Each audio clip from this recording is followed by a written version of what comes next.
نحمده ونصلي على رسوله الكريم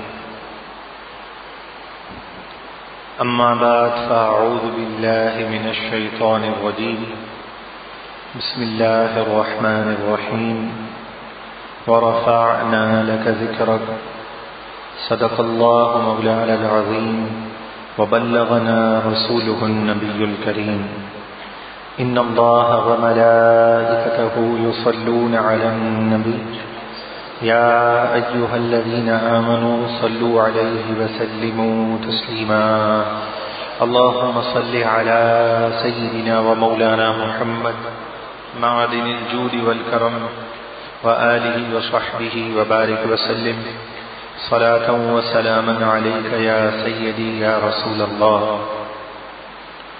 فإن من جودك الدنيا وضرتها ومن علومك علم اللوح والقلم مولاي صل وسلم دائما أبدا على حبيبك خير الخلق كلهم يا من يشفع عند حضرة طه اشفع لنا يا أوجه الشفعاء نظرت إلى بلاد الله جمعا كخردلة على حكم اتصال مولاي صل وسلم دائما أبدا على حبيبك خير الخلق كلهم. عقیدت اور محبت سے ایک مرتبہ بآواز بلند درود پاک پڑھی. اللهم صل على سيدنا ومولانا محمد معدن الجود والكرم وآله وصحبه وبارك وسلم صلاة وسلاما عليك يا سيدي يا رسول الله هو الحبيب الذي ترجى شفاعته لكل هول من الأهوال مقتحم مولاي صل وسلم دائما أبدا على حبيبك خير الخلق كلهم. خالق کائنات جل جلالہ وعم نوالہ کا بے حد احسان ہے. اسی کی توفیق سے ہم اس کے دربار میں جمع ہیں. دعا فرمائیں اللہ تبارک و تعالی اس نشست کی برکت سے ہمیں بھی حقیقتاً کامیابیوں کی عظیم منزل عطا فرما دے. قرآن مجید فرقان حمید اللہ تبارک و تعالی کا وہ عظیم کلام ہے کہ جس کلام کی روشنی میں منزلیں طے کی جاتی ہیں اور جس کلام کی بشارتوں سے اور جس کلام کی حلاوتوں سے صرف انسان ہی فیضیاب نہیں ہوتے، فرشتوں کا وہ عظیم سردار اور سالار سیدنا جبریل امین علیہ الصلاۃ والسلام آپ بھی قرآن مجید فرقان حمید سے اس طور پر فیضیاب ہوئے کہ جب پوچھا گیا کہ حضور علیہ الصلاۃ والسلام تمام جہاں کے لیے رحمت بنا کر بھیجے گئے ہیں، تو حضور علیہ الصلاۃ والسلام کی رحمت سے حضرت جبریل امین سے پوچھا گیا کہ آپ کو کیا فائدہ پہنچا؟ تو جبریل امین یہ جواب دیتے ہیں کہ مجھے یہ فائدہ ملا کہ جب میرا ذکر اور تذکرہ اے پیارے نبی صلی اللہ علیہ وسلم آپ پر جو کلام نازل ہوا ہے اس کلام میں جب میرا ذکر اور تذکرہ آیا تو اس سے پہلے میں بہت غمگین رہتا تھا اور مجھے اپنے انجام کی فکر رہتی تھی. آپ کے کلام کی برکت سے اللہ تبارک و تعالی نے مجھے اطمینان اور سکون کی نعمت عطا فرما دی اور آپ کی رحمت کی برکت سے میں اپنے انجام سے مطمئن ہو گیا. تو حضور علیہ الصلاۃ والسلام وہ رحمت للعالمین ہیں، شفیع المذنبین ہیں کہ جن کی رحمتوں سے سبھی فائدہ اٹھا رہے ہیں. اور ہم کتنے خوش بخت ہیں کہ اللہ تبارک و تعالی نے حضور علیہ الصلاۃ والسلام کا امتی ہونے کا ہمیں شرف عطا فرمایا. ہاتھ اٹھا کر دعا فرمائیں اللہ تبارک و تعالی کلام الہی کے ذریعے سے ہمیں بھی منزلیں طے کرنے کی توفیق عطا فرمائے۔ تو قرآن مجید فرقان حمید سے محبوب علیہ الصلوۃ والسلام سے براہ راست جو فیض پانے والے ہیں وہ صحابہ علیہم رضوان ہیں، اہل بیت اطہار ہیں، اور ان مقدس ہستیوں کی زندگی ہمارے لیے حقیقتاً کامیابی کی ضمانت ہے۔ اور قرآن مجید فرقان حمید نے ان پیاروں کی اقتداء کا حکم بھی ارشاد فرمایا ہے کہ وَاتَّبِعْ سَبِيلَ مَنْ أَنَابَ إِلَيَّ، ایسے لوگوں کی راہ اختیار کرو جو رب تک پہنچ چکے ہیں۔ اور صحابہ علیہ رضوان کے ایمان کو ہی مراد قرار دیا ہے اور فرمایا فَإِنْ آمَنُوا بِمِثْلِ مَا آمَنْتُمْ بِهِ فَقَدِ اهْتَدَوْا، کہ صحابہ علیہ رضوان کی اگر طرح ایمان لے آؤ تو تم ہدایت یافتہ ہو۔ اب اس نشست میں ہم نے صحابہ علیہ رضوان کے افکار کو سمجھنا ہے کہ صحابہ علیہ رضوان کے افکار کیا ہیں اور ان کا زندگی گزارنے کا حسین انداز کس طرح ہے۔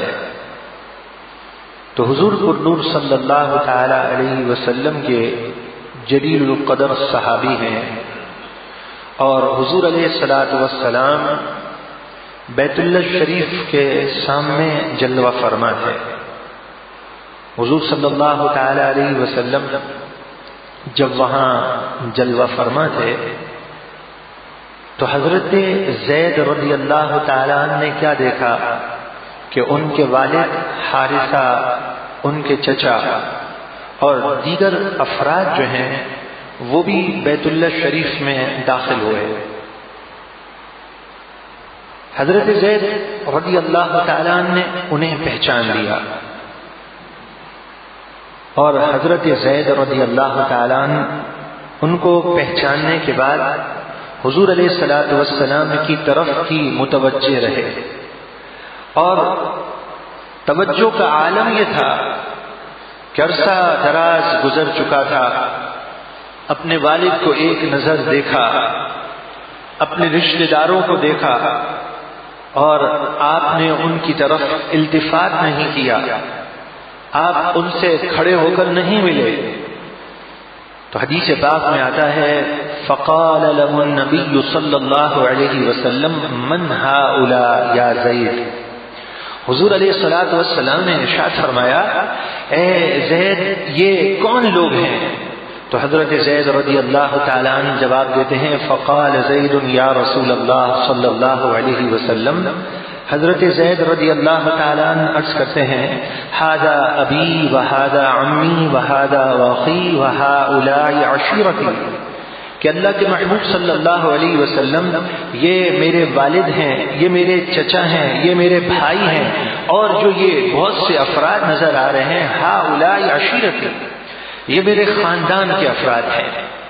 تو حضور علیہ الصلوۃ والسلام نے ارشاد فرمایا اے زید قم، کھڑے ہو جاؤ، فسلم علیہم یا زید، حضور علیہ الصلوۃ والسلام نے فرمایا زید کھڑے ہو اور انہیں سلام کرو۔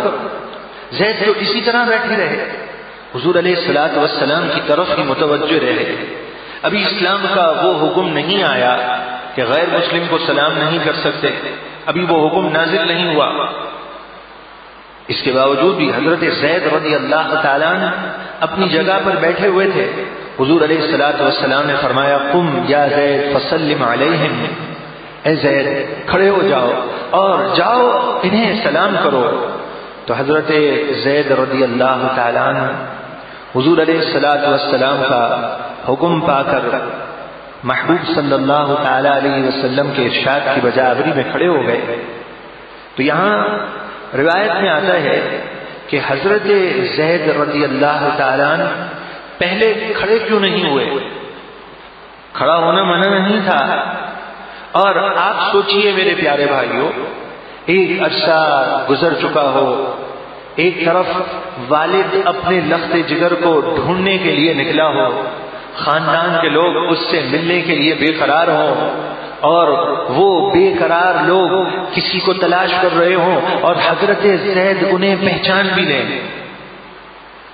تو کوئی عام آدمی تو آپ نہیں تھے، میرے آپ جیسا کوئی آدمی ہوتا نعوذ باللہ من ذالک تو کیا ہوتا؟ فطری تقاضا کیا تھا کہ بے اختیار دوڑتے ہوئے ان سے گلے مل لیتے.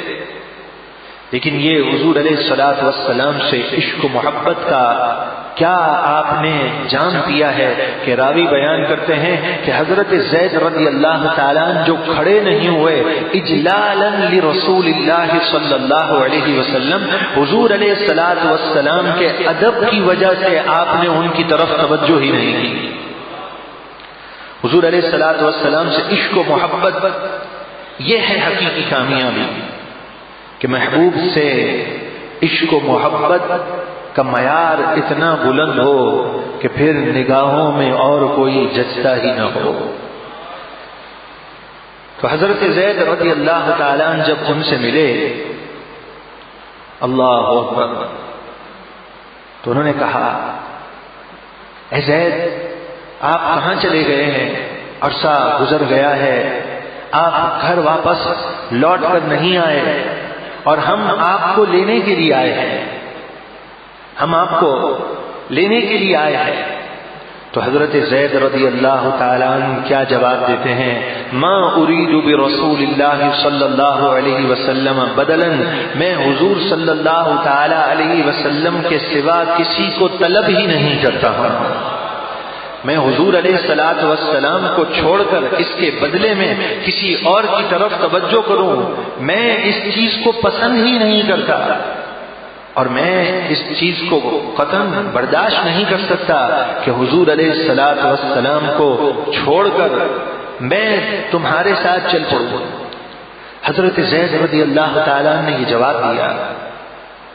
آپ اندازہ لگائیے کہ آپ رضی اللہ تعالیٰ عنہ کو اپنے محبوب صلی اللہ علیہ وسلم سے عشق و محبت، محبوب علیہ الصلوۃ والسلام سے کس قدر عقیدت ہے کہ آپ نے خود ہی انکار کر دیا. اس لیے علامہ خادم حسین رضوی بڑی پیاری بات ارشاد فرماتے ہیں.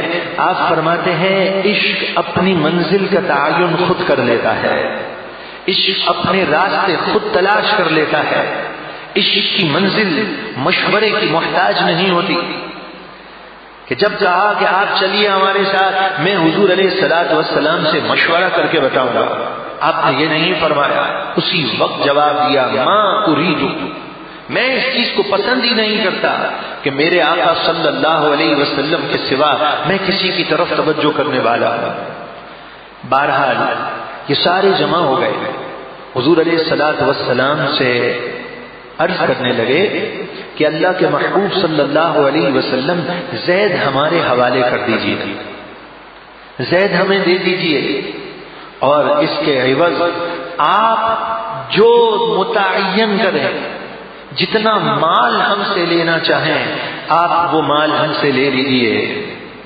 تو حضور پر نور صلی اللہ تعالی علیہ وآلہ وسلم نے کیا ارشاد فرمایا؟ حضور علیہ الصلوۃ والسلام نے فرمایا کہ مجھے اس مال کی حاجت نہیں ہے، میں تو تم سے یہ کہتا ہوں کہ تم کلمہ پڑھ کر مسلمان ہو جاؤ، اللہ تبارک و تعالی کی وحدانیت کا اقرار کر لو اور اس چیز کو تسلیم کر لو کہ وہ انی خاتم نبی و رسولہ، کہ میں اللہ تبارک و تعالیٰ کا سب سے آخری نبی ہوں اور اللہ تعالیٰ نے مجھے ختم نبوت کا تاج عطا فرمایا ہے، تم اس چیز کا اقرار کر لو. حضور علیہ الصلوۃ والسلام نے جب یہ دعوت اسلام پیش کی ہے تو اس وقت حضرت زید کے والد حارثہ رضی اللہ تعالیٰ نے اسلام قبول کر لیا اور حضور صلی اللہ تعالی علیہ وسلم نے اپنے غلام کے ساتھ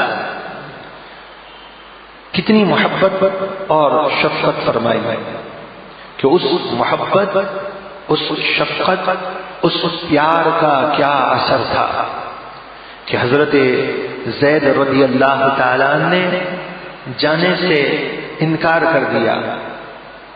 اور راوی یہ بیان کرتے ہیں کہ حضور علیہ الصلوۃ والسلام کی شفقت اور محبت کا انداز یہ تھا کہ سیدہ طیبہ طاہرہ صدیقہ رضی اللہ تعالی عنہا بیان کرتی ہیں کہ حضرت زید کے بیٹے حضرت اسامہ جب چھوٹے ہوتے تھے تو حضور صلی اللہ علیہ وسلم اپنے کپڑوں سے ان کے منہ کو صاف کر دیا کرتے تھے۔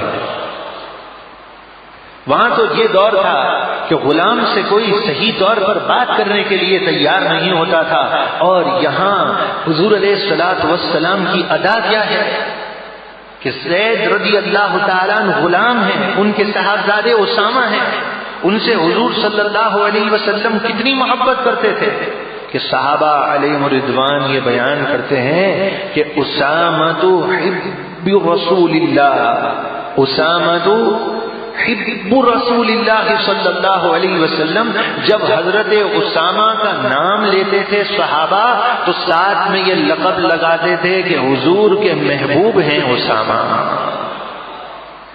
تو حضور علیہ الصلوۃ والسلام نے شفقت ہی کتنی دی۔ حضور پر نور صلی اللہ تعالی علیہ وسلم نے اپنے اخلاق کریمہ سے صحابہ علیہ رضوان کو کس طریقے سے اپنا گرویدہ بنا لیا تھا، اور حضور علیہ الصلوۃ والسلام کی عشق و محبت کا جام صحابہ علیہ رضوان نے کیسا پیا تھا۔ یہی کامیابی کی ضمانت ہے کہ انسان اپنے باطن میں غور کرنے والا ہو کہ مجھے میرے آقا صلی اللہ علیہ وسلم سے کیسی محبت ہے۔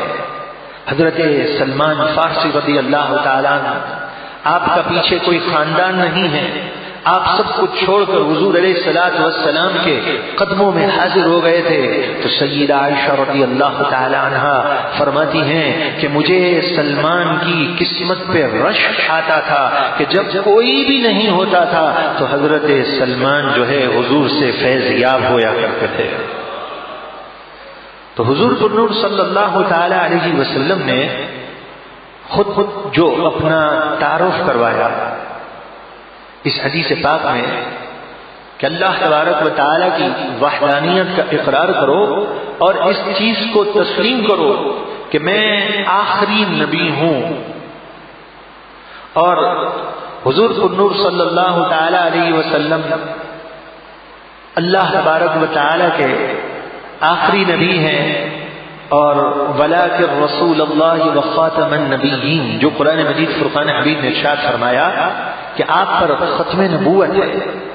تو حدیث پاک کے اس حصے میں حضور علیہ الصلوۃ والسلام نے نگاہ نبوت میں اس چیز کو دیکھ لیا کہ ایسا وقت بھی آئے گا کہ جھوٹے دعوے دار جو نبوت کا معاذ اللہ دعویٰ کر دیں گے، تو حضور علیہ الصلوۃ والسلام نے ان کا راستہ بند کر دیا اور اپنے تعارف کے ساتھ یہ فرما دیا کہ مجھے اس طرح تسلیم کرو کہ میں اللہ تبارک و تعالی کا آخری نبی ہوں۔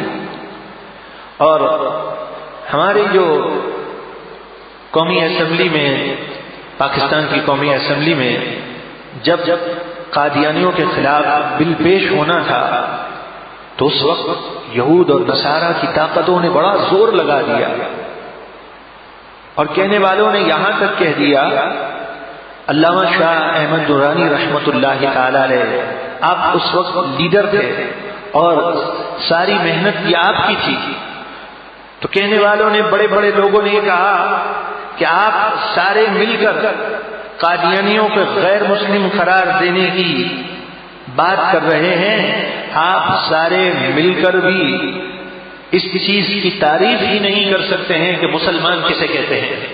کہا اس پر ہی آپ سب لوگ متفق نہیں ہوں گے۔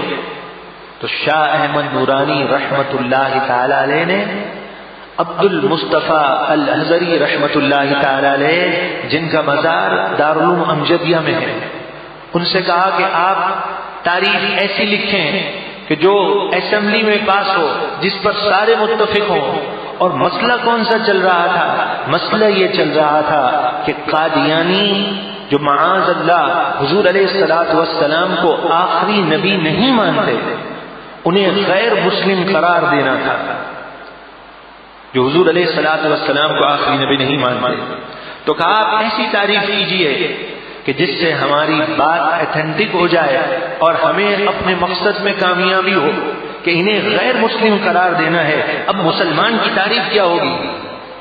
تو وہاں عبد المصطفیٰ الازہری رحمت اللہ تعالی علیہ نے یہ تعریف لکھی، اور اس حدیث پاک کے تحت جو حضور علیہ الصلوۃ والسلام نے جو خود اپنا تعارف کروایا کہ اللہ تبارک و تعالیٰ کی وحدانیت کا اقرار کرو اور مجھے آخری نبی مانو، تو انہوں نے کہا مسلمان اس کو کہتے ہیں جو اللہ تبارک و تعالیٰ کو یکتا مانتا ہو اور حضور علیہ الصلوۃ والسلام کو آخری نبی مانتا ہو۔ جب یہ تعریف لکھی گئی، اب یہ اسمبلی میں یہ پاس ہو گئی اور مقصد بھی حاصل ہو گیا کہ حضور علیہ الصلوۃ والسلام کو آخری نبی مانتا ہو۔ صرف یہ نہیں کہا گیا کہ حضور صلی اللہ علیہ وسلم کو نبی مانتا ہو، یہاں اضافہ کر دیا اس حدیث پاک کے تحت، اور یہ تعریف جو ہے اب پاس ہو گئی۔ اور ہمیں تو آج افسوس کے ساتھ کہنا پڑتا ہے ہم مسلمان تو ہو گئے، لیکن ہمیں اس چیز کا علم ہی نہیں ہے کہ ہمارے خلاف کیا سازشیں ہوئی اور کیسے کیسے لوگ یہود اور نصارہ نے پیدا کیے، اور انہوں نے کس طرح مسلمانوں کو نقصان پہنچایا۔ میں آپ کو ایک بات عرض کرتا ہوں اور بڑے وثوق کے ساتھ کہتا ہوں کہ آج جو ہمارا ملک بچا ہوا ہے، خصوصاً جو شہر کراچی آج محفوظ ہے، ورنہ غیر مسلموں کی پلاننگ کے تحت اگر آپ ان کی ہسٹری سرچ کر لیں تو آج کی تاریخ میں کراچی کا وجود نہیں ملتا ہے۔ اس قدر ہنگامے اور اس قدر حالات ناگفتہ بے کہ ان کے مطابق تو کراچی کا وجود نہیں تھا۔ پاکستان جب سے بنا آپ دیکھیے کیا حالات ہیں، لیکن اس کے باوجود بھی آج اللہ تبارک و تعالیٰ کا شکر ہے کہ ہمارا ملک صحیح سلامت ہے۔ اس کی وجہ کیا ہے؟ اس کی وجہ یہ ہے کہ ہمارے علماء نے، صوفیاء نے، کاملین نے دین کی خاطر وہ قربانیاں دی ہیں کہ ان کی قربانیوں اور ان کے خون کی وجہ سے اللہ تبارک و تعالی نے اس ملک کو آج تک محفوظ رکھا ہے۔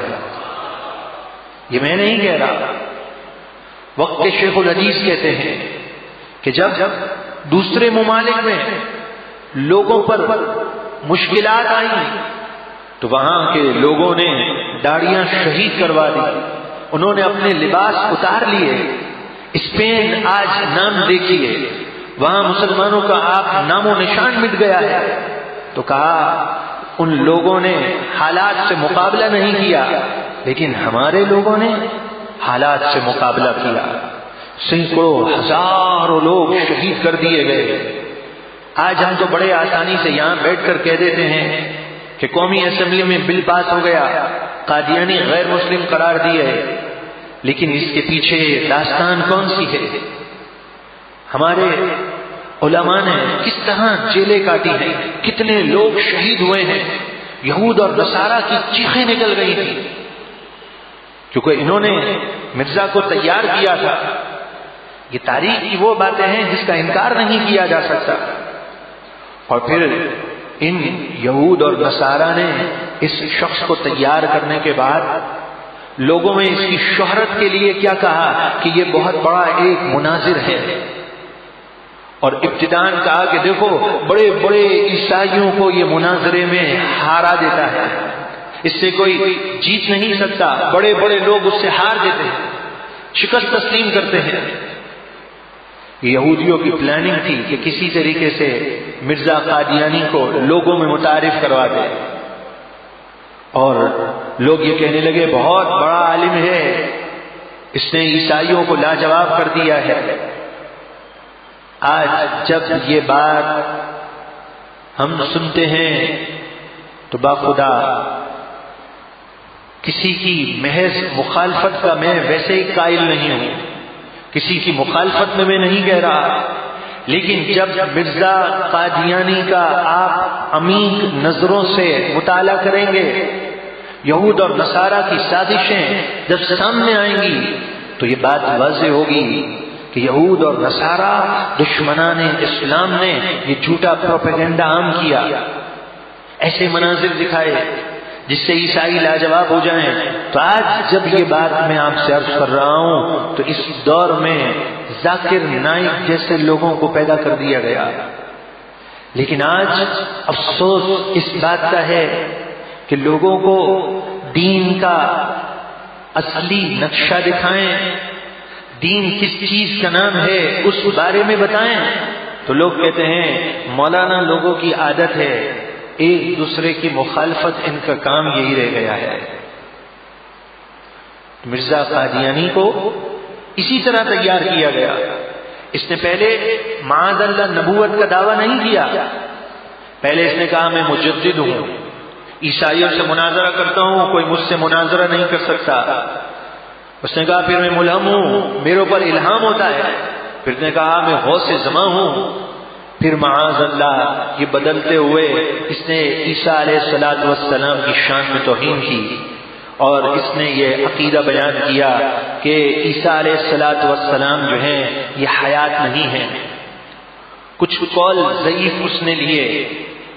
اور آج بھی قادیانی اسی عنوان پر بحث کرتے ہیں کہ عیسیٰ علیہ السلام کی حیات اور عیسیٰ علیہ السلام کے وصال پر، چونکہ اس میں اقوال ہیں تو ضعیف قولوں کو اس نے لے لیا، اور پھر معاذ اللہ اس نے عیسیٰ علیہ السلام کی شان میں توہین اور بے ادبی کی جو میں زبان سے بیان نہیں کر سکتا۔ اور جب اس سے کہا گیا کہ تم یہ کہتے ہو کہ میں مثیل عیسیٰ ہوں، ان کی شکل میں کسی نے آنا تھا تو میں وہ ہوں، تو عیسیٰ علیہ السلام نے تو بہت سے معجزات دکھائے تھے، تو معاذ اللہ اس نے کہا کوئی ایسے معجزات نہیں تھے، ایک علم ہوتا ہے جس میں ذہن کو معاف کر دیا جاتا ہے، وہ علم عیسیٰ علیہ السلام نے حاصل کر لیا تھا، یہ قرآن میں معجزات کا ذکر ہے، اس کی کوئی حقیقت نہیں، قرآن میں ہے تو کبھی کبھی ہم مان لیتے ہیں۔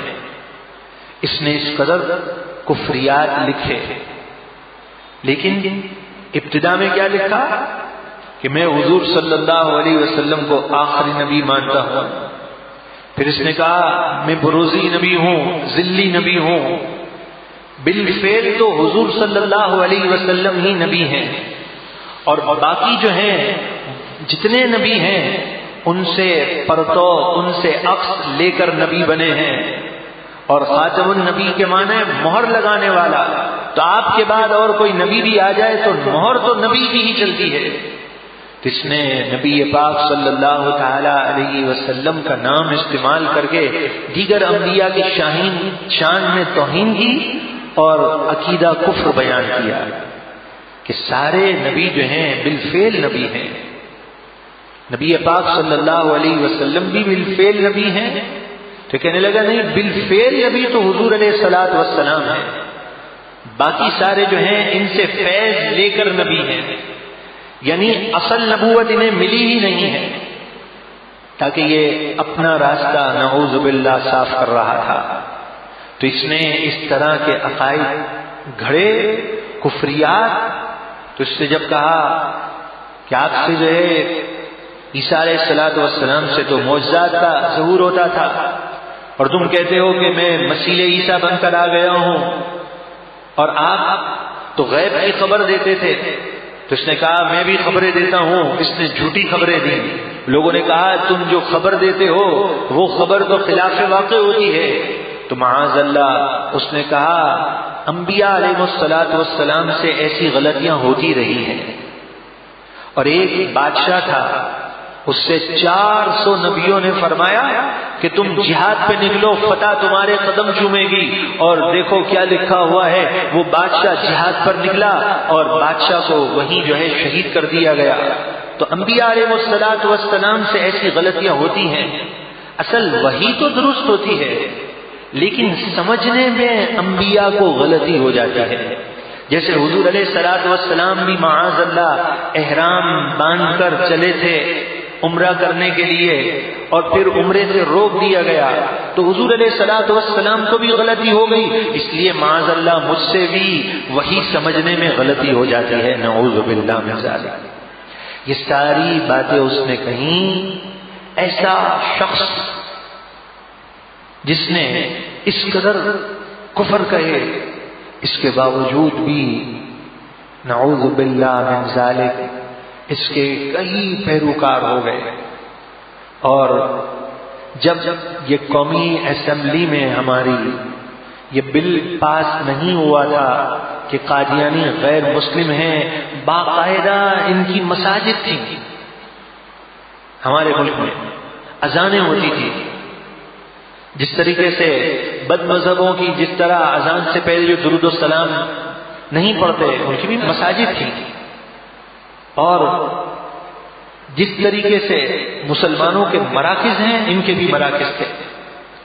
لیکن آج ہمیں اپنی تاریخ ہی نہیں معلوم، ہمیں اس چیز کا علم ہی نہیں ہے کہ 7 ستمبر کو کون سا یادگار دن ہے، ہمارے کتنے لوگ جلیل القدر ہستیاں اس تحریک میں شہید کر دیے گئے ہیں، اور ختم نبوت کا مسئلہ کتنا اہم مسئلہ ہے، اس چیز کی طرف ہماری توجہ نہیں ہے۔ تو یہ یاد رکھیے گا کہ سیدی اعلی حضرت عظیم المرتبت نے بڑی پیاری بات تحریر کی۔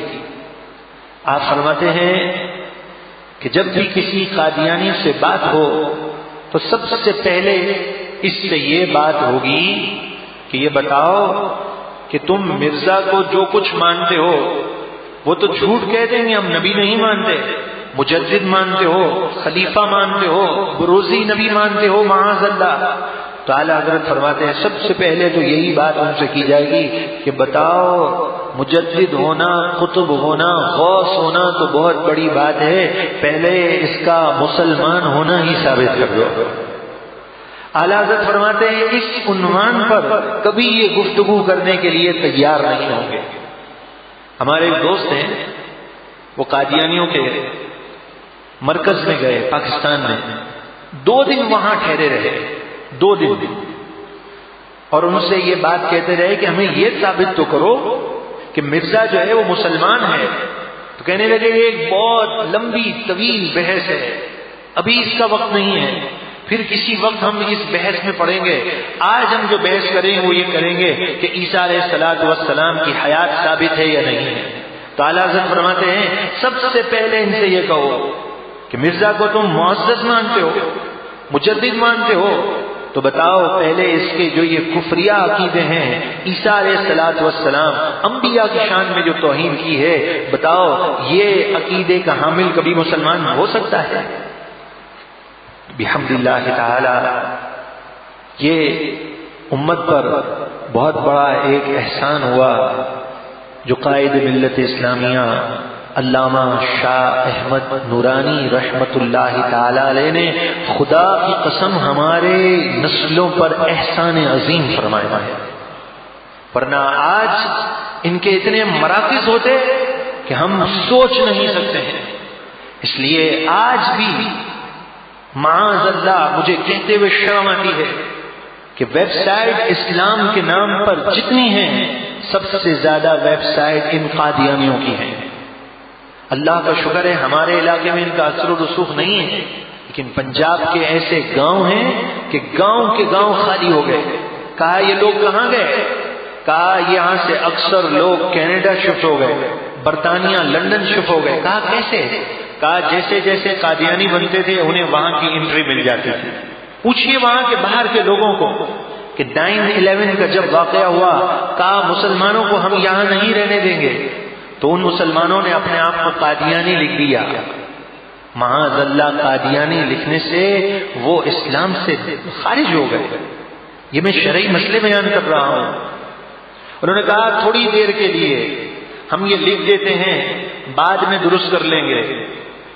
تو قبلہ سید شاہ ترا دامت برکاتہم العالیہ جو ہیں ان سے جب یہ پوچھا گیا تو آپ نے ارشاد فرمایا کہ اے نادانوں، تم نے اپنا اسلام فروخت کر دیا دنیا کے پاؤنڈ اور دنیا کے یورو کی خاطر، اور تم یہ سمجھے کہ تھوڑی دیر کے لیے ہم قادیانی ہو جاتے ہیں، لیکن تمہارے کاغذات پر جب تک قادیانی لکھے گئے تمہارے لیے سخت وعید ہے۔ آج بھی مسجد نام رکھا جاتا ہے باہر ممالک میں، اور یہ یہود اور نصارہ وزراء اس مسجد کا افتتاح کرتے ہیں۔ آج ہمیں ان چیزوں کا علم ہی نہیں ہے کہ امت پر کتنا بڑا احسان کر دیا علامہ شاہ احمد نورانی رحمۃ اللہ تعالی علیہ نے، کہ آپ نے اس مہم کا آغاز کیا، آپ کو جیل میں جانا پڑا، بہت تنگ سا کمرہ جس میں آپ صحیح طور پر لیٹ نہیں سکتے تھے، اور کتنے وولٹیج کا بلب آپ کے اوپر رکھ دیا گیا، اذیتوں کی انتہا ہو گئی۔ لوگ آپ کی والدہ سے درخواست کرنے لگے، آپ کوئی ایسی درخواست لکھ دیں، صرف اتنا لکھ دیجئے کہ میرے بیٹے کو جیل میں رکھو، لیکن ایسی کوٹری میں رکھو کہ کم از کم وہ صحیح طور پر اپنی کمر تو درست کر سکے۔ جب لوگوں نے بہت زیادہ اصرار کیا تو حضرت کی والدہ نے لوگوں کو کہنے پر وہاں درخواست نہیں لکھی، علامہ شاہ احمد نورانی کو آپ نے خط لکھا، کہا بیٹا لوگ مجھے بہت فورس کر رہے ہیں، میں ایک تحریر لکھ دوں، لیکن میں تمہیں یہ کہنا چاہتی ہوں کہ اگر تم نے رسول اللہ کی عزت و ناموس کی خاطر جیل کو برداشت کیا ہے تو میں بھی کبھی یہ درخواست نہیں لکھوں گی، اور تم بھی کبھی یہ درخواست نہیں لکھنا کہ میرے اوپر نرمی کی جائے اور آسانی کی جائے، ایسی درخواست تم بھی نہیں لکھنا۔ عبدالستار خان نیازی رحمت اللہ تعالی علیہ کو پھانسی کے آرڈر ہو گئے، اور ہمارے ابو الحسنان برکاتی رحمت اللہ تعالی علیہ، ان کے ایک ہی لخت جگر ہیں، انہیں اطلاع ملی کہ انہیں شہید کر دیا گیا ہے، تو آپ نے کہا اللہ کا شکر ہے حضور کی عزت و ناموس پر میرا ایک ہی بیٹا ہے، اسے بھی شہید کر دیا گیا ہے۔ کن کن حالات سے گزرے ہیں، یہ ایک مستقل عنوان ہے، اور یہاں یہود اور نصارہ کی پوری طاقت جو ہے اس بات پر مصر ہے کہ یہ کیسے ہو سکتا ہے کہ انہیں غیر مسلم قرار دیا جائے۔ ہماری اتنی محنتیں، اتنا کام، اتنے پاؤنڈ، اتنی سہولتیں، ان کے افراد کو ویزا ملنا، سارا سپورٹ ہمارا، اور یہ اسمبلی میں بل پاس نہیں ہو سکتا۔ وہاں وہ طاقتیں زور لگا رہی تھی، اور یہاں ذوالفقار بھٹو نے یہ کہا کہ یہ تحریک اگر چلی تو میں اسے ویٹو کر دوں گا۔ یہ فرقے کے مسئلے جو ہیں اسمبلی میں حل ہوتے ہیں، یہ دارالافتاء کی باتیں ہیں، مولانا لوگوں کی باتیں ہیں، مجھے اسمبلی میں ایسی چیزیں نہیں چاہیے۔ اس نے کہا اگر یہ بل آیا میں ویٹو کر دوں گا، بات یہیں پر ختم۔ اب کس کی ضرورت تھی جو جا کر بھٹو سے ملتا، کہتا، اسے سمجھاتا، کہتا ہے میں سننے کے لیے تیار ہی نہیں ہوں، کیا یہ مسئلہ لگا رکھا ہے۔ اور حالات ایسے ہو گئے تھے 1974 سے پہلے کہ ہزاروں لوگ یہاں شہید ہو رہے تھے، اور حالات ایک طرف جا رہے تھے، یہ تمام مشکلات تھیں، تو بھٹو نے کہا میں ویٹو کر دوں گا۔ کاش دین اسلام کو سمجھا ہوتا، اگر یہ ہمارے بزرگ اسمبلی میں نہ ہوتے، سیاسی شعور ان کے پاس نہ ہوتا، تو آج ہمارے ملک کا نقشہ بگڑا ہوا ہوتا، بلکہ ان قادیانیوں کی وجہ سے ہمارے ملک کے ٹکڑے ٹکڑے ہو چکے ہوتے۔ اسلام کو سمجھا ہی نہیں، اور ہم یہ سمجھے ہیں کہ سیاست کی بات مسجد میں کر کے گناہ گار ہو جائیں گے۔ کس نے کہہ دیا؟ رسول اللہ صلی اللہ تعالی علیہ وآلہ وسلم کو کل بروز قیامت کیا منہ دکھائیں گے کہ ان کی عزت و ناموس پر حملہ ہو رہا ہو، قادیانی دن دناتے پھر رہے ہوں، اور کوئی مرد مجاہد ہو، مرد قلندر ہو جو بھاگ کر اسمبلی میں بات پہنچائے۔ اب کون ہے جو بھٹو سے بات کرے؟ شاہ احمد نورانی فرماتے ہیں میں نے کہا بھٹو سے کہ تمہارے چیمبر میں صرف چند لمحات کے لیے میں ملنا چاہتا ہوں۔ کہا میں نہیں ملوں گا، کہا صرف چند لمحات کے لیے۔ آخر پاکیزہ کردار کا حامل جب قومی اسمبلی میں بیٹھا ہوا ہوگا تو کیا بھٹو کو نہیں معلوم کہ یہود اور نصارہ نے، مرزا نے لوگوں کو بھیجا، نوٹوں کے بریف کیس دیے اور نورانی صاحب سے ملے۔ تاریخ کی بات ہے یہ، نورانی صاحب نے ان نوٹوں کے ڈھیر پر ایک ٹھوکر لگائی اور کہا نورانی کا سودا بارگاہ رسالت میں ہو چکا ہے۔ بھٹو بھی جانتا ہے کہ آخر تہجد میں کھڑے رہ کر یہ قرآن پڑھتا ہے تو صرف قرآن کی تلاوت نہیں کرتا، قرآن کے نور کی وجہ سے اس کا سینہ اتنا منور ہے کہ اس کی باتوں میں اثر ہے۔ بھٹو سے جب کہا نورانی صاحب نے چند لمحات کے لیے ملنا چاہتا ہوں، اب بھٹو نے ٹائم دے دیا۔ نورانی صاحب فرماتے ہیں میں نے بھٹو سے کہا وزیر اعظم صاحب سن لیجئے اس بات کو، عوام بڑی طیش میں ہے، لوگوں کے جذبات بہت گرم ہیں اور لوگوں نے یہ فیصلہ کر لیا ہے اگر آپ نے میری بات نہیں مانی کل لوگ سارے مل کر یہ اعلان کر رہے ہیں کہ کل سے ملک کا وزیر اعظم نورانی ہوگا۔ آپ نے یہ بھٹو کے سامنے کہا تو بھٹو نے ایک زور کا قہقہ لگایا، کہا نورانی کل تک تو میں سمجھتا تھا کوئی سمجھدار آدمی کا نام شاہ احمد نورانی ہے، مجھے یہ نہیں پتا تھا کہ آپ جیسا ذی شعور آدمی یہ باتیں کرتا ہے۔ کہا یہ قانوناً ہو ہی نہیں سکتا کہ عوام کے پریشر پہ وزیر اعظم بدل جائے، عوام کے پریشر پہ صدر تو بدل سکتا ہے، وزیر اعظم وہی بنتا ہے کہ جسے قومی اسمبلی پاس کر دے، قانون یہی کہتا ہے۔ تو کہا بس میں یہی بات کو سمجھانے کے لیے آیا ہوں کہ آپ وزیر اعظم ہیں تو قانون اجازت نہیں دیتا کہ دوسرا کوئی وزیر اعظم بن سکے، تو جب اللہ نے اپنے محبوب کو ختم نبوت کا تاج عطا کیا ہے تو ان کی موجودگی میں اور کوئی نبی نہیں بن سکتا۔ اللہ اکبر یا رسول اللہ۔ شاہ صاحب نے یہ بات اس انداز میں کہی، بھٹو جیسے شخص کو سمجھ میں آ گئی۔ کہا لاؤ نورانی لاؤ، کہاں ہے تمہاری درخواست اور میں اس پر سگنیچر کر دوں گا۔ کہاں ویٹو کرنے چلا تھا اور کہاں سگنیچر کے لیے تیار ہو گیا۔ لیکن ہمارے بزرگ یہ کہتے ہیں کہ حضرت نے یہ فرمایا تھا، اس وقت بھٹو کی آنکھوں میں آنسو تھے اور اس نے کہا تھا کہ نورانی میں یہ فقط سگنیچر اس بل پہ نہیں کر رہا ہوں، میں اپنی موت کو دعوت دیتے ہوئے پھانسی کے پھندے پر دستخط کر رہا ہوں۔ وہ بھی سمجھتا تھا کہ یہود اور نصارہ کیا چاہتے ہیں، لیکن کردار تھا، کردار، انداز تھا، انداز، سچائی تھی اندر سے، تو آپ نے یہ کام کر دیا۔ اور ہمارے استاد یہ فرماتے ہیں کہ جب کوئی شخص شاہ احمد نورانی کو یہ یاد دلا تھا کہ آپ نے اتنا بڑا کارنامہ سر انجام دیا ہے کہ تاریخ میں ایسی مثال نہیں ملتی ہے، آپ نے اتنا بڑا کام کر دیا، تو شاہ صاحب یہ فرماتے تھے آپ یہ مت کہا کرو ہمارا کیا تھا، یہ ہمارا سب کچھ فیض تھا، تو اعلیٰ حضرت کا اور بزرگوں کا فیض تھا، انہوں نے مجھ سے یہ کام کروا دیا۔ تو شاہ صاحب فرماتے ہیں بڑوں کی باتیں بڑی ہوتی ہیں، بڑوں کی باتیں بڑی ہوتی ہیں، کیونکہ بزرگوں کی تاریخ جو چلی ہے اور بزرگوں کا زندگی گزارنے کا جو انداز دیکھا گیا ہے وہ انداز یہی بتاتا ہے۔ قطب مدینہ رحمت اللہ تعالی علیہ، یہ علامہ شاہ احمد نورانی رحمت اللہ تعالی علیہ کے دادا سسر ہیں۔ آپ کے پاس ایک شخص آیا اور وہ کہنے لگے میں عالم ملکوت میں گیا، جبروت میں گیا، میں اس عالم میں گیا، میں نے وہاں یہ دیکھا، اس عالم میں میں نے یہ دیکھا، اس عالم میں میں نے یہ دیکھا، میں خواب میں اس مقام پہ پہنچا، پھر میں نے وہ مرتبہ پایا، اور عالم ملکوت و جبروت و کئی عالم کے نام گنانے شروع کر دیے۔ قطب مدینہ رحمت اللہ تعالی علیہ خاموشی سے سنتے رہے۔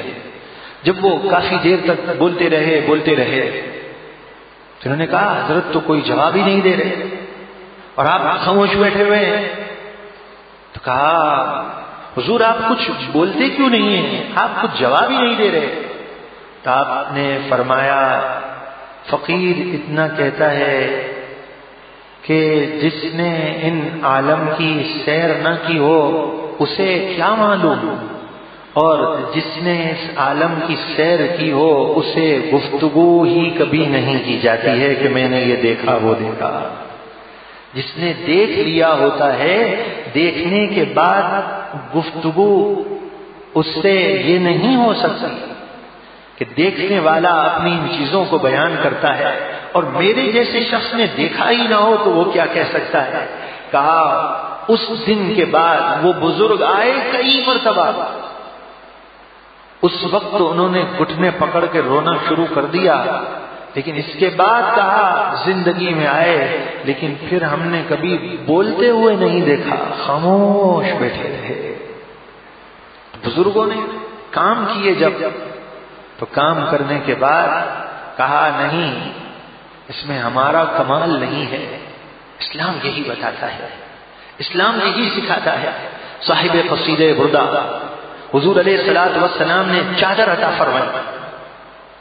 جب چادر عطا فرمائی اور قصیدے کو اس قدر مقبولیت ہوئی تو کسی نے کہا حضور وہی قصیدہ مجھے دے دیجئے نا جس کا پہلا شعر ہے امن تذکری جیران بیدی سلمی مزجت دمعا جرا من مقلۃ بدمی مولایا صلی وسلم دائما ابدا علی حبیبک خیر الخلق کلہم. کہا وہ قصیدہ مجھے دے دیجئے. کہا وہ قصیدہ کون سا قصیدہ؟ ظاہر نہیں کر رہے کہ یہ قصیدہ اتنا مقبول ہو گیا ہے مجھے چادر ملی ہے، چھپانے کی کوشش کر رہے ہیں. کہا حضور نہیں نہیں مجھے آپ دے دیجئے، میں جانتا ہوں جس رات آپ کو اس قصیدے پر انعام ملا میں بھی اس رات محبوب علیہ الصلوۃ والسلام کی مجلس میں حاضر تھا. تو بزرگوں کے معمولات تو یہی ہیں کہ بس اگر کوئی کام ہو جائے اس کام کو اپنی ذات سے ظاہر نہیں ہونے دو. لوگ اگر اسے ظاہر کرنے کی کوشش کریں اسے خاموش کروا دو. جو تاریخ اسلام میں جو ملتا ہے وہ یہی ملتا ہے. 2 4 5 واقعات مل جائیں ہو سکتا ہے جس میں کسی بزرگ نے اجازت دے دی ہو تو الگ بات ہے. ان 4 5 واقعات پر بنیاد تو نہیں رکھی جا سکتی. تو علامہ شاہ احمد نورانی رحمت اللہ تعالی علیہ نے یہ عظیم کارنامہ سر انجام دیا. تو آپ بتائیے یہ 7 سپتمبر آج 2 سپتمبر ہے 5 دن کے بعد یہ وہ عظیم یادگار کا دن ہے کہ میں کہتا ہوں ہر مسجد میں کم از کم 7 سپتمبر کو اپنے اس عظیم محسن کے لیے ایصال ثواب کرتے ہوئے کچھ نہیں تو ایک الحمد شریف 3 مرتبہ سورہ اخلاص تو پڑھ کر انہیں ایصال ثواب کر سکتے ہیں کہ جنہوں نے اس قدر عظیم کارنامہ سر انجام دیا ہے اور ہماری نسلوں پر احسان کیا ہے. اس لیے اللہ تعالی کا شکر ہے، اس کریم مالک کی مہربانی ہے کہ ہماری محفل میں ہمیشہ انہیں ایصال ثواب کیا جاتا ہے. اور یہ نہیں کہ میں آج سے یا چند سال سے جب ختم قادریہ شریف شروع ہوا تو میں نے ان کا نام لینا شروع کر دیا. نہیں، اللہ تعالیٰ کا احسان ہے کہ اس سے پہلے بھی الحمدللہ علامہ شاہ احمد نورانی رحمت اللہ تعالی علیہ کی ابتدا میں ختم قادریہ شریف کے آغاز سے پہلے بھی ان کی ابتدا میں تہجد کی نماز پڑھنے بھی جاتا تھا اور الحمدللہ نماز تراویح بھی ان کی ابتدا میں ادا ہے. تو آپ سے میں درخواست کرتا ہوں کہ آپ 7 سپتمبر کا دن یاد رکھیے اور کسی بھی ایک نماز میں اپنے اس عظیم رہنما اپنے اس عظیم بزرگ کو آپ ایصال ثواب کیجیے. اس لیے کہ وہ لوگ کہ جب آپ یہ بل پیش کر رہے تھے قومی اسمبلی میں اور قادیانیوں کا سب سے بڑا جو باہر ملک تھا اس نے کہا کہ مجھے آخری موقع دیا جائے، میں کچھ دلائل دینا چاہتا ہوں. شاہ صاحب سے پوچھا، شاہ صاحب نے کہا ان کو بلاؤ اسمبلی میں اور جو دلیل دینی ہے آ کر دے دے. جب وہ آیا اسمبلی میں یہ ریکارڈ پر بات موجود ہے اور اب یہ ساری قومی اسمبلی کی کارروائی پہلے کافی عرصہ چھپی نہیں، باہر ہی نہیں آئی، اب 2 سال تقریباً ہو گئے یہ پورا ریکارڈ آ چکا ہے. جب وہ قادیانیوں کا بڑا آیا اور اس نے اپنے بغل میں تبلیغی جماعت اور دیوبندی جماعت کے رہنما کی کتاب رکھی ہوئی تھی. کہا دیکھو یہ لوگ بھی اس تحریک میں شامل ہیں. ان کے بڑے کا عقیدہ یہ ہے کہ حضور علیہ الصلوۃ والسلام کے بعد اگر کوئی نبی آ جائے تو محبوب علیہ الصلوۃ والسلام کی ختم نبوت میں کوئی فرق نہیں پڑتا. کہا یہ کتاب میرے پاس ہے. اب شاہ احمد نورانی رحمت اللہ تعالی علیہ لیڈر تو وہی تھے. کچھ لوگ بد مذہب بھی ساتھ دے رہے تھے. اب سب کے چہرے اتر گئے اور کہا شاہ صاحب اب صرف اور صرف آپ اکیلے ہی جواب دے سکتے ہیں. ہمارے پاس تو اس کا کوئی جواب نہیں. انہوں نے تو ہمارے ہی اکابر کی عبارت پیش کر دی ہے. تو شاہ احمد نورانی رحمت اللہ تعالی علیہ نے اس وقت اسمبلی میں یہ کہا ارے تم کن لوگوں کی یہ عبارت پیش کر رہے ہو؟ نالائکو، جس طرح ہماری نظر میں تم نالائک ہو اور دین سے دور ہو، اس طرح یہ عبارت لکھنے والا اور ان کے ماننے والے بھی میری نظر میں نالائک اور دین سے دور ہیں. یہ دلیل تمہاری نہیں چلے گی، ہم انہیں کب صحیح مانتے ہیں. تو پھر اللہ تبارک و تعالی نے اس شاہ احمد درانی کے ذریعے سے یہ عظیم اعزاز ملا کہ آج تک الحمدللہ یہ پابندی ہے. ان کی مسجد نہیں بن سکتی، اذان نہیں ہو سکتی، مرکز نہیں بن سکتا، یہ پابندی ہے. اور سلمان تاثیر نے یہ کہا تھا کہ میں اس پابندی کو ختم کروں گا. قادیانیوں کا ہمدرد بنا تھا. تو سلمان تاثیر کتنا بڑا نالائق شخص ہوگا کہ ہزاروں قربانیوں کے بعد اس منزل کو مسلمانوں نے پایا تھا اور یہ قادیانیوں کی حمایت کے لیے چلا تھا. تو پھر قادری شیر ممتاز حسین قادری نے اس کا کام تمام کر دیا تھا. اللہ یا رسول اللہ.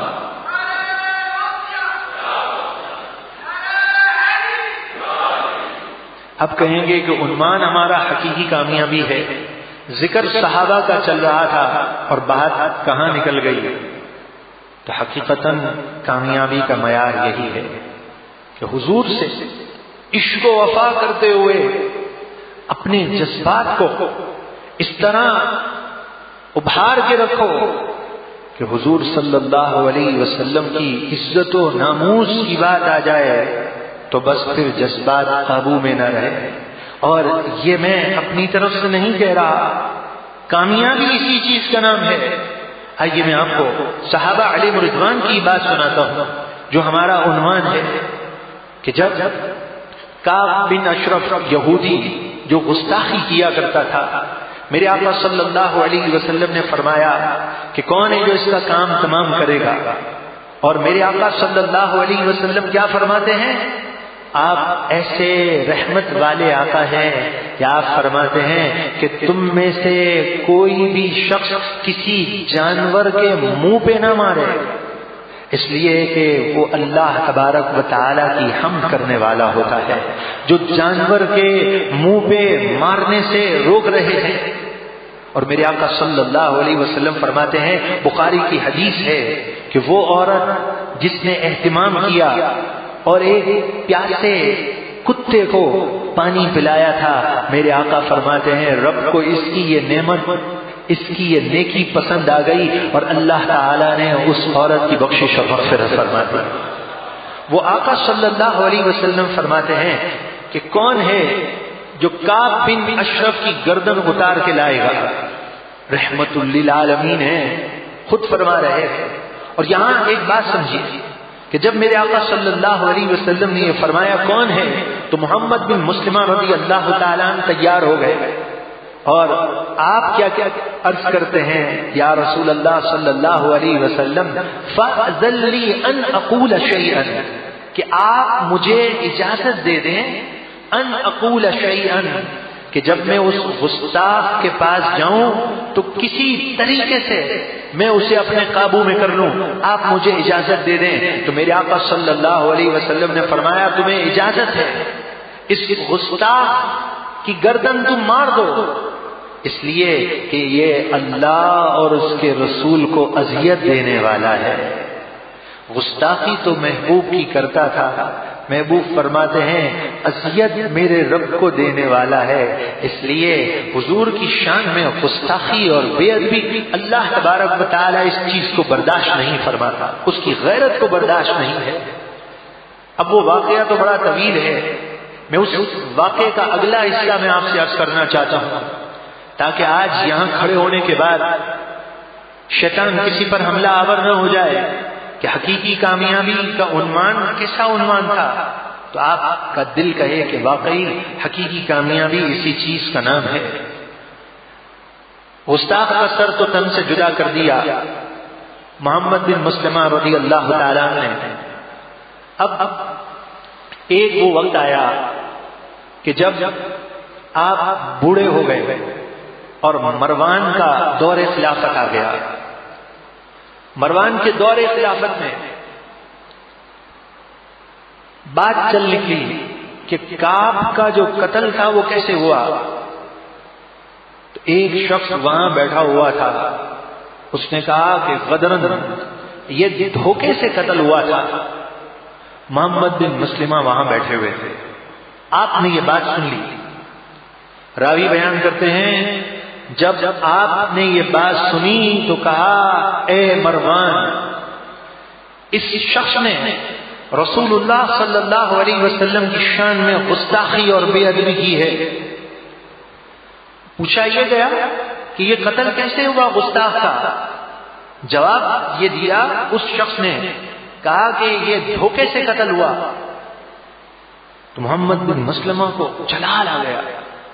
آپ نے کہا مروان، رسول اللہ صلی اللہ علیہ وسلم کی شان میں توہین اور بے ادبی کی گئی ہے، دربار تیرا ہے، آج کے بعد میں کبھی بھی جہاں تو بیٹھا ہوگا وہاں میں نہیں بیٹھوں گا، مسجد نبوی کے علاوہ اور دنیا کا کوئی حصہ ہو جہاں تو بیٹھے گا وہاں میں نہیں بیٹھوں گا۔ کہ یہ کیسے ہوا کہ تیرے دربار میں رسول اللہ صلی اللہ علیہ وسلم کی شان میں گستاخی اور بے ادبی ہوئی ہے؟ یہاں کوئی ذکر تو نہیں ہوا حضور علیہ الصلوۃ والسلام کا، لیکن پیچھے پس منظر میں واقعہ یہی چل رہا ہے۔ اس لیے آپ نے فرمایا کہ یہ کہہ رہا ہے دھوکے سے قتل ہوا، اور حضور صلی اللہ علیہ وسلم نے حکم دیا تھا کہ اس گستاخ کا سر تن سے جدا کر دو، تو کیا معاذ اللہ رسول اللہ صلی اللہ علیہ وسلم نے دھوکے کی ترغیب دی تھی؟ کہا آج کے بعد تیرا تو بائیکاٹ ہے، اور کہا اے شخص بنیامین تو سن لے، میں اس چیز کا اپنے رب سے وعدہ کرتا ہوں کہ جہاں تو مجھے ملے گا، جہاں تو مجھے ملے گا اور میرے ہاتھ میں اگر ہوئی نہ تلوار تو میں تیرا سر تن سے جدا کر دوں گا۔ میں پوچھنا یہ چاہتا ہوں کیا ایسا شخص جس نے یہ توہین کی تھی وہ تو نمازی تھا، جہاد پہ جاتا تھا، روزے رکھتا تھا، عام شخص نہیں ہے۔ رسول اللہ صلی اللہ علیہ وسلم سے براہ راست فیض پانے والے کہتے ہیں خدا کی قسم ہے مجھے، میں نے اللہ کے لیے منت مانی ہے، اگر تو مجھے کہیں نظر آیا، میرے ہاتھ میں تلوار ہوئی، میں تجھے کیفر کردار تک پہنچاؤں گا۔ تو نے میرے آقا صلی اللہ علیہ وسلم کی شان میں گستاخی اور بے ادبی کی ہے۔ میں پوچھنا یہ چاہتا ہوں کہ یہ صحابہ علیہم رضوان ہیں جنہوں نے رسول اللہ سے براہ راست قرآن سنا تھا، رسول اللہ صلی اللہ علیہ وسلم کے اخلاق کریمہ کیا ہیں وہ یہ جانتے تھے۔ آج اگر کوئی یہ کہے کہ اتنے جذبات میں آنے کی ضرورت نہیں ہوتی، بروز قیامت رسول اللہ کی بارگاہ میں وہ شرمندہ ہو جائے گا۔ اللہ اکبر۔ کام مروان، اس گستاخ کی تو نے گویا حمایت کی ہے کہ تو خاموش کیسے بیٹھا رہا؟ صحابہ کے افکار کیا ہیں؟ اس گستاخ کی حمایت سے قرار دیا۔ تو بتائیے اگر آج کوئی یہ شخص کہہ دے کہ ممتاز حسین قادری کو قانون ہاتھ میں نہیں لینا تھا تو کیا مطلب اس کو سلمان تاثیر کو نہیں مارنا تھا؟ تو یہ گستاخ کی حمایت کہلائے گی یا کیا کہلائے گا؟ محمد بن مسلمہ رضی اللہ تعالیٰ عنہ کی تعلیم کے مطابق جب انسان کی عقل میں فطور ہو، دل اس کا شہرت کی ہواؤں میں گرفتار ہو، بدنمائی کا داغ وہ لگا کر اپنے آپ کو معزز سمجھتا ہو، دین اسلام کو اس نے نہیں جانا، تو وہ کل بروز قیامت خود جواب دہ ہوگا۔ صحابی رسول کا عقیدہ یہ ہے، ان کے سچے جذبات یہ ہیں، کہا کہ گستاخ کی یہ حمایت قرار دی، کہا تو نے گستاخ کی حمایت کی ہے، کعب بن اشرف گستاخ کا قتل ہوا اور تم اس کی حمایت کر رہے ہو؟ میں اللہ کی مجھے قسم ہے، جہاں تم مجھے ملے ہو میں نے چھوڑوں گا نہیں اور تیرا کام تمام کر دوں گا۔ راوی بیان کرتے ہیں یہ شخص کانپ گیا، باہر نکلتا پہلے لوگوں سے کہتا معلوم کر لو محمد بن مسلمہ اگر ہیں، وہ باہر نہیں نکلتا تھا، قبیلے کے لوگ ہوتے تو باہر نکلتا۔ ایک بار جنت البقیع شریف، کتنا معزز مقام ہے جنت البقیع شریف، وہاں پر راوی بیان کرتے ہیں حدیث میں آتا ہے وہاں یہ شخص موجود تھا اور سیدنا محمد بن مسلمہ بھی موجود تھے جنت البقیع شریف میں۔ کہا آج یہ شخص میرے سامنے آیا ہے جس نے گستاخ کی حمایت کی تھی۔ راوی بیان کرتے ہیں اس وقت ان کے ہاتھ میں تلوار نہیں تھی، چھری تھی، چھری۔ آپ نے چھری کے کئی وار اس پر لگائے اور کہا کاش میرے ہاتھ میں تلوار ہوتی تو خدا کی قسم آج میں تجھے بتا دیتا کہ تو نے گستاخ کی حمایت کیسے کی، آج تو بچ گیا ہے، اب کبھی زندگی میں موقع ملا تو میں تجھے نہیں چھوڑوں گا، اس لیے کہ تو نے گستاخ کی حمایت کی تھی۔ کیا کہیں گے؟ نعوذ باللہ، اسے جذباتی کہیں گے۔ جس نے یہ سوچا وہ بھی اپنے ایمان سے کہیں بہت دور نہ چلا جائے۔ اسلام کس چیز کا نام ہے؟ اسلام کی تعلیم کیا ہے؟ صرف اپنی عزت ہر ایک کو پیاری ہوتی ہے، اپنے خاندان اپنے گھر والوں کی عزت پیاری ہوتی ہے، لیکن رسول اللہ صلی اللہ علیہ وسلم کی عزت و ناموس پر کوئی حملہ کر دے، ہمیں اس چیز کی کوئی پرواہ نہیں ہے، اس لیے کہ ہم حقیقی کامیابی سے بہت دور کی زندگی بسر کر رہے ہیں۔ صحابہ علیہ رضوان نے حقیقی کامیابی پائی ہے، یہ سچے جذبات کے حامل تھے۔ المرء مع من احب، انسان کا حشر اس کے ساتھ ہوگا جس سے وہ محبت کرنے والا ہوگا۔ تو آئیے حقیقی کامیابی کی منزل کو پانے کے لیے سچے جذبات کے حامل صحابہ علیہ رضوان کے افکار کو سینے سے لگا لیجئے، اور ان کے سچے جذبات کیا ہیں؟ ان کے سچے جذبات یہی ہیں کہ دنیا یہیں رہ جائے گی، کوئی دنیا کی محبت کام نہیں آئے گی، رسول اللہ سے وفا ہے تو دنیا اور آخرت سنور جائے گی۔ یاد رکھیے میرے پیارے بھائیوں، انسان کو اپنی غلطی کا احساس ہونا چاہیے کہ آج میرے وہ جذبات کیوں نہیں ہیں جو رسول اللہ صلی اللہ علیہ وسلم سے عشق و محبت کے جذبات ہونے چاہیے۔ باخدا یہ جذبات اگر قائم ہیں تو سب کچھ ہے، اگر یہ جذبات نہیں تو کچھ بھی نہیں ہے۔ اور اللہ تبارک و تعالی سے ہم توفیق مانگتے ہیں، نہ جانے میرا رب کسے نواز دے۔ ایک عام سا آدمی سپاہی پولیس مین تھا، لوگ اسے نہیں جانتے تھے، لیکن آج اس کا ذکر مسجدوں میں ہوتا ہے، آج ختم قرآن میں اس کا نام لیا جاتا ہے۔ کیوں؟ اس لیے کہ اس نے حضور سے وفا کی ہے، تو اس نے جب حضور سے وفا کی تو اللہ نے اس کی محبت ہمارے دلوں میں اتار دی ہے۔ کبھی اپنے آپ کو متقی پرہیزگار مت سمجھیے گا، اپنی نیکیوں پر کبھی ناز مت کیجیے گا. میرا رب جب جس سے چاہے نواز دے. یہ جو قادیانی غیر مسلم قرار دیا ہے، اس تحریک میں جان کیسے پڑی تھی، اس تحریک میں جوش کیسے آیا تھا کہ چند ایسے لوگ تھے جو اپنے نشے کے مزے میں مست تھے. کسی نے پوچھا یہ آواز کیسی آ رہی ہے؟ کہا کہ یہ قادیانیوں کے خلاف حضور علیہ الصلوۃ والسلام کے چاہنے والے نکلے ہیں. کہا کون ہے قادیانی؟ وہ اپنے نشے میں تھے. کہا کون ہے؟ کہا یہ کسی کو آخری نبی مانتے ہیں. جتنے لوگ وہاں بیٹھے تھے سارے کے سارے نکل پڑے. ہوائی فائرنگ ہوئی. یہ مستانہ وار آگے بڑھ گئے. جب یہ آگے بڑھ گئے تو پھر ان کے اوپر فائرنگ ہوئی، اور یہ جتنے لوگ تھے ان میں سے اکثر جو ہے وہ شام شہادت جو ہے وہ نوش کر گئے. صبح اخبار میں ہیڈنگ آ گئی کہ 100 افراد شہید کر دیے گئے ہیں. اخبار میں آنا تھا اور اس تحریک نے جان پکڑ لی. اس کے بعد جو ہے تحریک اٹھی ہے، اور پھر یہود اور نصارہ بھی کچھ نہیں کر سکے. بڑی بڑی طاقتیں زیر ہو گئیں، کیونکہ مسلمانوں میں ایک ایسا شعور بیدار ہو گیا. تو میرا رب جس سے چاہے گا کام لے لے گا، جس سے چاہے گا کام لے لے گا.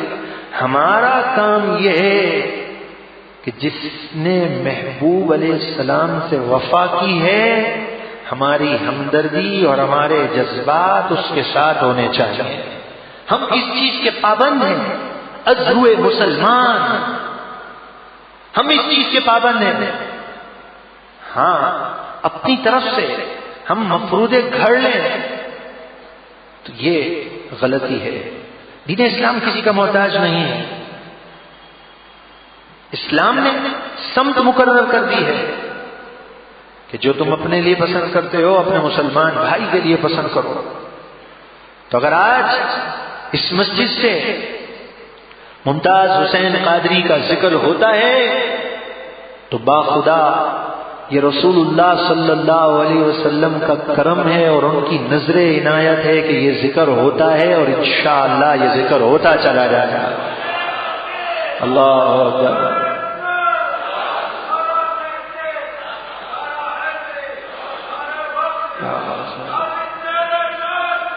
بے شمار بے شمار بے شمار بے شمار سلام ہو یا رسول.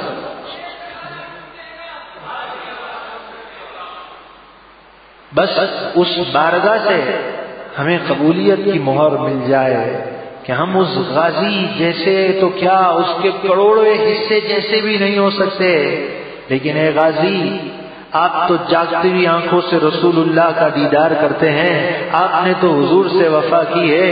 انسان جس سے محبت کرتا ہے کل بروز قیامت اس کے ساتھ ہوگا. تو اے اللہ کے محبوب، ہم تو بہت کمزور ہیں، ہم تو بہت نالائق ہیں، ہمارے اندر وہ جذبات نہیں ہیں. لیکن اے اللہ کے محبوب، جب آپ اپنے اس عاشق کو نواز رہے ہوں تو ہم بھی اس کے نام لینے والے ہیں، ہمیں بھی اپنی شفاعت سے محروم نہیں کیجیے گا. تو آئیے میرے پیارے بھائیو، حقیقی کامیابی اسی چیز کا نام ہے کہ حضور سے عشق و وفا کی منزل کو پالے. تو جب حضور سے عشق و وفا کی منزل کو پالے گا تو اس کی نماز کبھی قضا نہیں ہوگی. شرم و حیا کا نور اس کی آنکھوں میں ہوگا، اس لیے کہ اس نے حضور سے وفا کی ہے. تو آئیے پیارے بھائیو، جہاں ہماری مساجد آج ویران ہو رہی ہیں ان مساجد کو آباد کیجیے، خوب محنت کیجیے. مسجد آباد ہوں، لوگ داڑھی شریف رکھ لیں، محنت کیجیے. بار بار ختم قادریہ شریف میں اعلان ہو رہا ہے، لیکن یہ بات یاد رکھیے گا، داڑھی شریف رکھنا، اعتکاف کرنا، اس مسجد میں بھی تربیتی اعتکاف ہوتا ہے.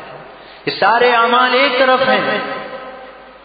ان اعمال کو دیکھ کر دشمنان اسلام کبھی پریشان نہیں ہوتے. یہ تاریخی بات کہتا ہوں. اگر دشمنان اسلام کو کوئی بات کھٹکتی ہے، پریشان ہوتے ہیں، تو اس بات سے ہوتے ہیں کہ حضور کی عزت و ناموس پر کوئی جذبات میں آ جاتا ہے تو دشمنان اسلام کو یہ بات برداشت نہیں ہے، انہیں کوئی پرواہ نہیں. ساری مسجدیں نمازیوں سے آباد ہو جائیں. نماز پڑھتے رہو کہتے ہیں، داڑھی رکھو، جو کرنا ہے کرو، پر جذبات سے حامل گفتگو نہ کرو. مرزا قادیانی کو تیار کیا تو اس نے کیا کیا؟ اس نے کہا جہاد والی آیتوں کو معاذ اللہ ایک طرف رکھ دو، جہاد کا نام نہیں لو، یہ سختی ہے، یہ درست نہیں ہے. تو وہ چاہتے یہی ہے کہ سچے جذبات سے حامل لوگ پیدا نہ ہوں. اور اس بات کو تو آپ نے بھی تسلیم کر لیا نا کہ جب سختی ہوتی ہے اور جذبات کا زور ہوتا ہے تو پھر کیا ہوتا ہے؟ ملک میں امن بھی آ جاتا ہے، سکون بھی آ جاتا ہے. اس لیے نبی پاک صلی اللہ علیہ وسلم پیٹ پر پتھر تو آپ نے باندھے ہیں، غلاموں کو تعلیم یہی دی، بھوک برداشت کر لو، لیکن سچے جذبات کے حامل بننے کے لیے اس وقت بھی آپ کے گھر میں تلواریں کہیں لٹک رہی ہوتی تھی. اسلام اس چیز کا نام ہے. رسول اللہ صلی اللہ علیہ وسلم جس شریعت کو لے کر آئے تھے، جو اصل دین ہے، لوگوں نے اس دین کو سمجھا ہی نہیں. اور وہ سچی باتیں لوگ کہتے ہیں یہ جذباتی باتیں ہیں. سیاسی شعور، توبہ توبہ، مسجد میں سیاست کی باتیں ہیں، استغفر اللہ. کون سے اسلام کی بات کرتے ہیں؟ جو رسول اللہ صلی اللہ علیہ وسلم دین لے کر آئے ہیں، یہ وہ دین نہیں ہے جسے لوگوں نے آج دین کا نام اور تقویٰ اور پرہیزگاری کی منزل سمجھا ہوا ہے.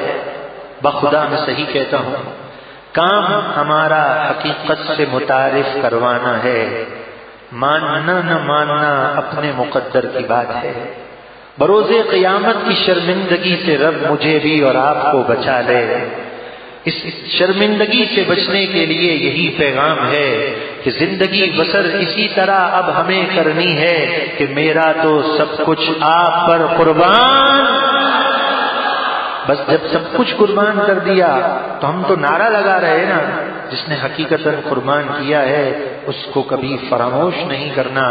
آئیے نمازیں بھی پڑھنی ہیں، داڑھی شریف بھی رکھنی ہے، اور اچھے جذبات کا حامل ہو کر غیروں کے سامنے آنکھ میں آنکھ ڈال کے بات بھی کرنی ہے. اللہ تبارک و تعالی ہم تمام کا حامی، ناصر اور مددگار ہو. وما علیہ الا البلاغ المبین. نحمدہ